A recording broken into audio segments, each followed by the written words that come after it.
ایک میں نے واقعہ کتابوں میں پڑھا ہے، لڑکی کی شادی، تو شادی پر وہ بیوٹی پارلر والی آتی ہیں، میک اپ کرتی ہیں، کچھ لڑکیاں جاتی ہیں، کچھ آتی ہیں، مگر یہ ایسی تھی کہ اس کے یہاں بلوایا گیا تھا، تو وہ آئی تھی دلہن کا میک اپ کرنے کے لیے، تو ٹائم تھا کہ وہ عصر کے بعد فوراً آ جائیں گی،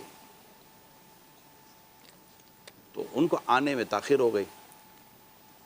میک اپ شروع ہوا، جو ایک میک اپ دلہن کے حساب سے انہوں نے کرنا شروع کیا، ایسے میں مغرب کی اذان شروع ہو گئی۔ وہ جو دلہن تھی بن رہی تھی، آج اس کی رخصتی تھی، اس سے کہا کہ وہ کتنی دیر لگے گی؟ کہا دیر تو لگے گی، دلہن کا میک اپ ہے۔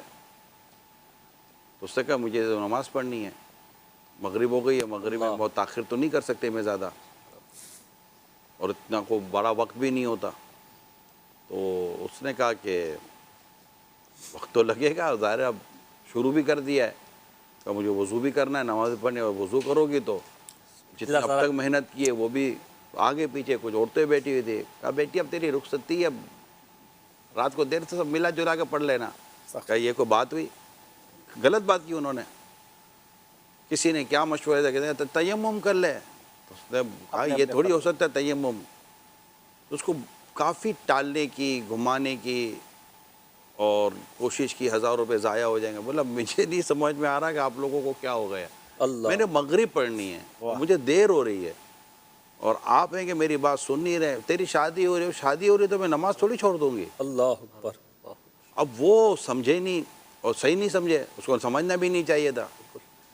اب کوئی آس پاس تعاون ہی نہیں کرا تو وہ کرسی سے کھڑی ہو گئی، اللہ جا کے اس سے وضو کیا، تو اب جو کچھ تیاری ہوئی تھی سارا میک اپ تو سارا وہ گیا، اور جو بال بننے تھے وغیرہ جو بھی ایک انداز ہوتا ہے سارا آگے پیچھے ہوا۔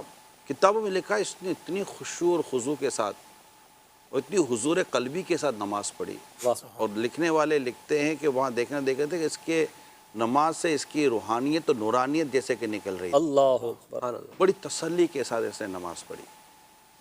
نماز ختم ہوئی، تشہد التحیات پڑھی آخر میں، اور سلام پھیرتے ہوئے دھڑام سے گری اور انتقال ہو گیا۔ اللہ اکبر۔ اللہ وقت آ گیا۔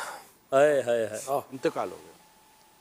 نماز پڑھتے پڑھتے اس کو موت آئی، سبحان اللہ۔ لیکن یہی وہ وقت تھا جب اس کو موت آنی تھی۔ اللہ یہ واہ، بیوٹی پارلر کی سیٹ پہ بھی آ سکتی تھی، اور یہ نماز چھوڑ کر بھی اس کو موت آ سکتی تھی، اور نماز کے دوران بھی موت آ سکتی تھی، اللہ اللہ اللہ، مگر اس کی نماز کا جذبہ اس ایسی جگہ لے گیا کہ اس کی موت قابل رشک بن گئی، ورنہ اس کی موت قابل عبرت ہوتی۔ ہائے ہائے ہائے، اور نماز اور عبادت اور فرائض اور نیکی اور اس طرح کاموں میں اس نے کسی کی کوئی آتی سنی نہیں، اس کی رخصتی ضرور ہوئی دنیا سے لیکن کسی اور طرف ہوئی۔